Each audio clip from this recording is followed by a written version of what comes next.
I found something weird. It's crazy. It's the strangest thing.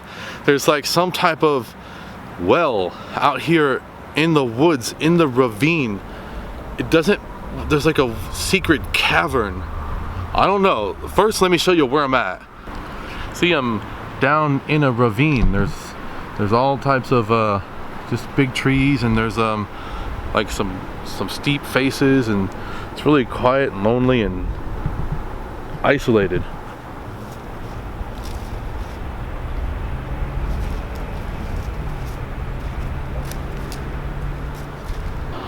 All right, look, there's a hole in the ground right here. So let's take a look at this hole.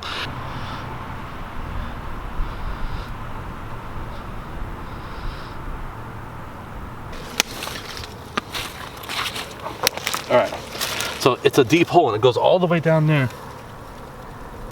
Oh yeah, and it opens up. Now, listen to the sounds when I throw a rock down there. You hear that? Listen, listen.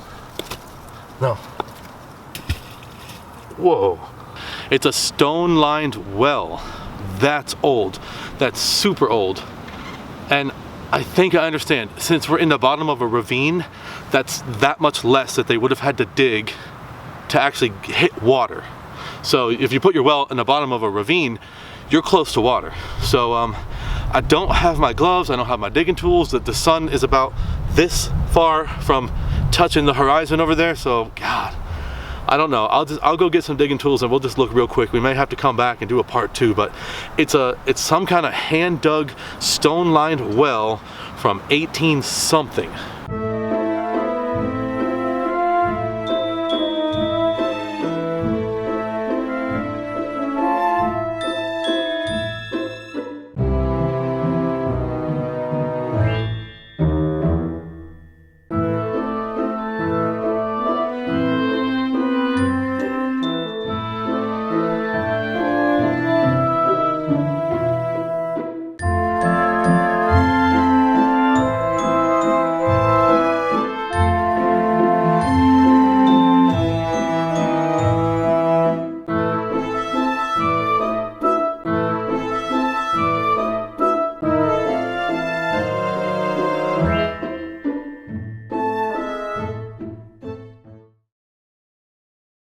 Got a measuring tape and a jar. So I'm gonna send it down there and see how deep this well is. Let's watch.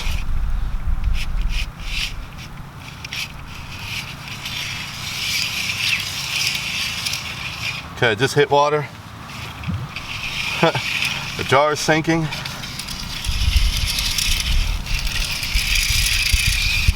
And there it is. So the well is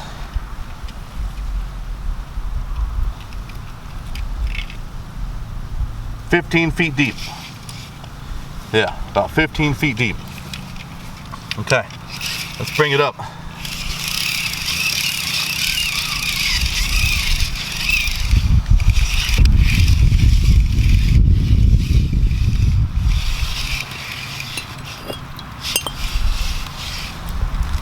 A little dirt never hurt anyone, right?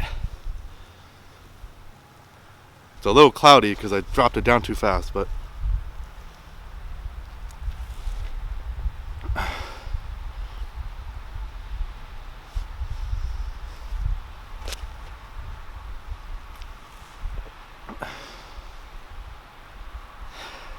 there's nothing wrong with that.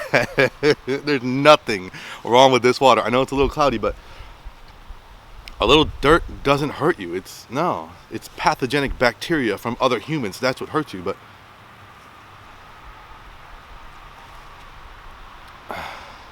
there's nothing wrong with that. There's no heavy taste of minerals. I thought I would taste like calcium carbonate, iron oxide, sulfur. Like, there's no minerals in this water.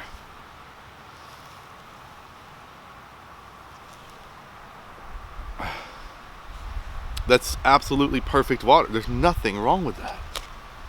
All right. The next thing I'm gonna do is I'm gonna drop a magnet down this well. See if there's anything that fell down there years and years ago. I had to drink the water first before I cloudied it up with this. Okay, magnet. It's probably full of mud and sediment that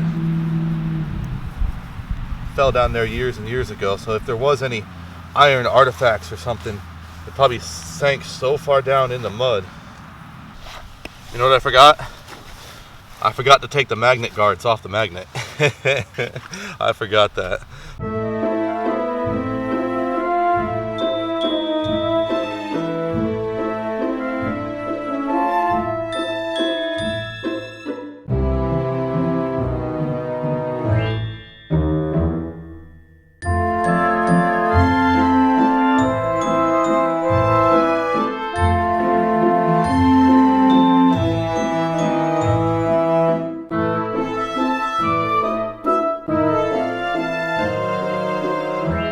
Down here in a gully, and the old farmhouse must have been up here at the top of the hill. And you see, the reason why you would dig a well in the bottom of the gully was because down here you're that much closer to water, and so you would have to dig an extra 100 feet if you were to dig up there by the farmhouse. So I think that's why they came down here. And so that being said, it would be very worth it to metal detect this whole area, because people came down that hill to get water every single day. And judging by the stones that that well is made out of, that's going to be a very old well.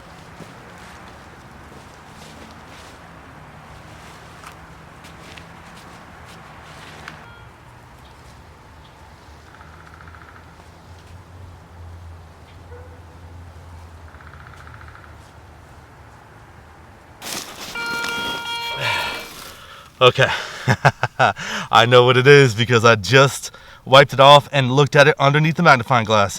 It's the greatest, oldest coin I have ever found, and it goes right along with the well. That's insane. Look at this. Here it is. This right here is 2 cents from 1868. Wow. And you see what happened here? Let me show you something. Here's my coin from 1868, 2 cents. And here's what happened. Look at this. Okay, so I'm in the gully, and see, this was the road. A long time ago, there would have been a wagon going right down this road right here, and stuff would rattle off the wagon, and stuff would fall off into the road, and it didn't matter because it was dark and they were going to get water from the well. So there's a whole series of items from this coin going that way. So hey, it's about 2 o'clock and it's just way too dark, and it's gonna get dark fast. So I've got to montage this. I've just got to dig, show you what I'm finding, keep digging. I don't have time to stop and talk about every little thing because you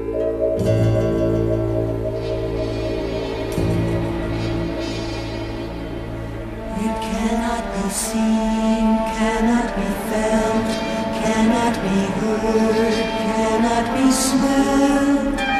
It lies behind stars and under hills, and empty holes it fills. It comes first and follows after, ends life, kills laughter. The answer is dark, the dark, dark.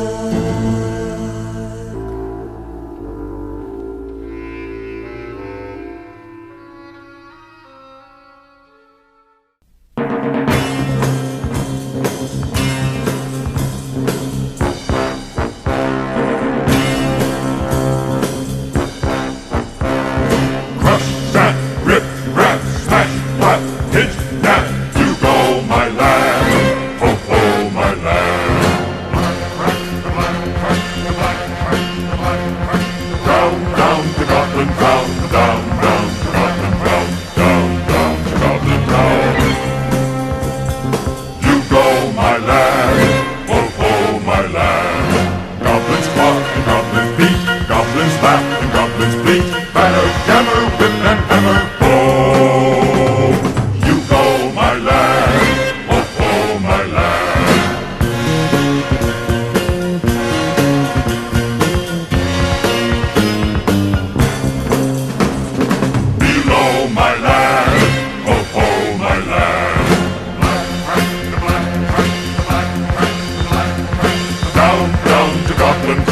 Down, down to Goblin Town. Down, down to Goblin Town.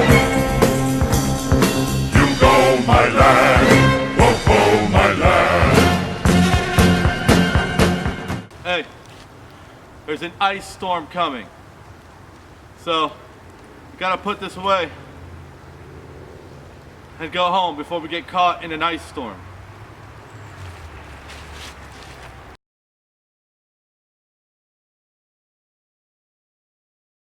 I found all of this metal in one straight line, which means at one time there was a pathway there that people would use to go down to the well, and they probably went down there every single day, and parts from the wagons rattled off the wagons into the pathway. And I imagine that when they went down there, they didn't go and just bring back one bucket of water, because that wouldn't have gone very far. You needed water for cooking, for cleaning, for laundry, for dishes, for bathing, and for drinking. So that's a lot of water. I imagine that they got a horse and a wagon and they filled up a bunch of those stone jugs. You know those big like 5-gallon stone jugs? I bet you they filled those up and got enough water to last the entire day. And I think that explains this right here. This right here is a brass kerosene lamp burner. And so maybe if they went down there at night or early in the morning, you had to bring your kerosene lamp with you. And so this most likely fell off the wagon onto the ground, and we found it 130, 150 years later. So these kerosene lamps started to become popular around 1860s. And it was that time that technology started to improve, and we had like a steady supply of kerosene. So kerosene lamps became popular. Now this style of burner right here, this is called Queen Anne. And unbelievably, you can buy this exact burner today, brand new, for about $16, because so many kerosene lamps were made and saved over the years that people started to collect them and restore them. And so there's a market for these things right here. Now, the problem with these kerosene lamps is that if they fall, if this were to tip over and break on the floor, then the glass would break, kerosene would splash everywhere, and you'd have a huge fire on your hands instantly. And maybe that's what happened here. Maybe this fell off the wagon and hit the ground and burst into flames. And the person that was riding the horse and wagon, they did what you should do. Keep right on going. You wouldn't want to panic and jump off and make a big deal, because the horses might be spooked by this plume of flames coming up out of nowhere. And so you don't need a lantern for horses. The horses can figure out where the road is. So they may have dropped it, it burst into flames, and then they just kept right on going because they didn't want spooked horses and hooked up to a wagon.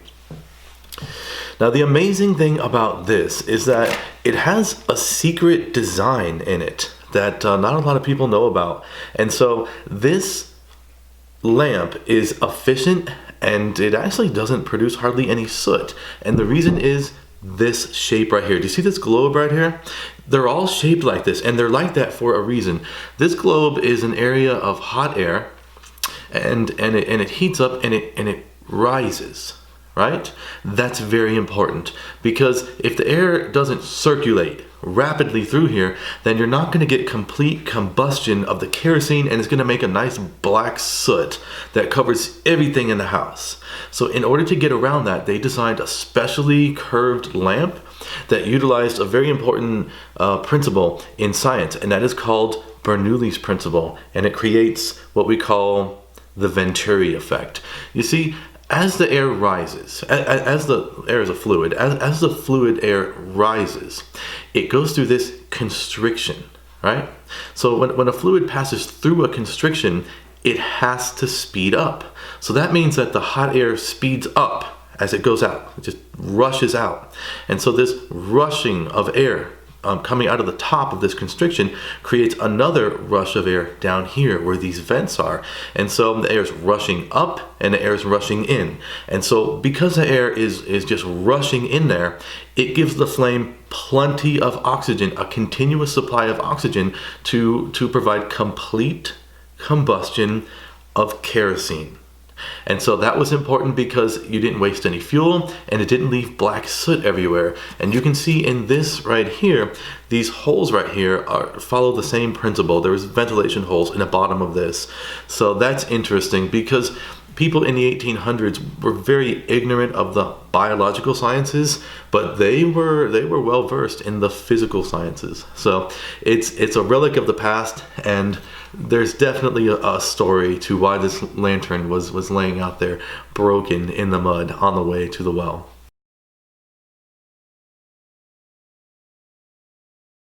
The second thing that I want to talk about are the rocks for the well. Those rocks seem like ordinary rocks, but there's two amazing things behind those rocks. Number one, they didn't have to build a well out of rocks. They could have used bricks, but they decided not to. I don't know if bricks weren't available because they were pioneers and they just didn't have any bricks, or if the bricks were too expensive and they didn't want to spend the money, or maybe somebody was arrogant and whoever was digging the well says, I'm not using any bricks because my grandfather taught me how to dig wells and he never used a brick in his life. In any case, those rocks had to be picked up from fields. You know, they're just scattered all over the place, sometimes in piles around here. And so you would have had probably kids go out into the field and pick up rocks all day long and put them in the wagon. Now, it's very important to understand the nature of those rocks. Those rocks have imperfect surfaces on them, right? So the surfaces are jagged and wavy. That's very important. And the reason why is because if you stack them right, you can get the imperfections on the rocks to kind of like jam up together, interfere with each other. And if you do it right, you won't get any lateral movement of the rocks, which is important because the sides of the well are always trying to cave in. And so this restriction of this lateral movement was what keeps the well functional. And 150 years later, the well is still in perfect condition. And so that's why a rock-lined well was so much harder to build, because every single stone you put down has to be tested. You put the stone down and you wiggle it and you move it back and forth. And if there's any play in it, you take that stone, you put it somewhere else, you get another stone and you put it there, and you mix and you match and you wiggle and you make these little decisions so that the stones are all jammed up against each other. And the third thing that I want to talk about is the coin. I was able to find a 2-cent piece from 1868. And I'm not quite sure of the story of that coin, but supposedly after the Civil War, people were shocked and they didn't want to spend money. They were hoarding money, or they didn't trust money. So the government did something that they thought would encourage people to be more free with their money and to get money flowing through society again. And so they printed a 2-cent coin. And so that started shortly after the Civil War. I'm not sure exactly the thinking behind that, but the 2-cent coin was made in response to this reluctance of money to flow through the economy at that time. So very amazing story. I am just thrilled that we got to do that, because it's not every day that you find an old well and find, you know, a piece of history where you can piece the story together. The last thing I want to show you is that the well actually has fossils. Those rocks actually have fossils. Now that goes way back. I don't know the last time that Illinois was covered by the ocean, but those are marine fossils, and that whole rock is made by marine sediment. So I'll show you some close-ups of that right there. So thank you for watching. Hey, that's the best I can do. I can't do a video any better than that. So this was my favorite video. And so I have a documentary that I filmed. That's another good video, but I think this is my all-time favorite video. So I'm really happy that I was able to share that with you. My red light battery indicator is blinking, so I guess it's time to go. So I'll see you next time. Thank you.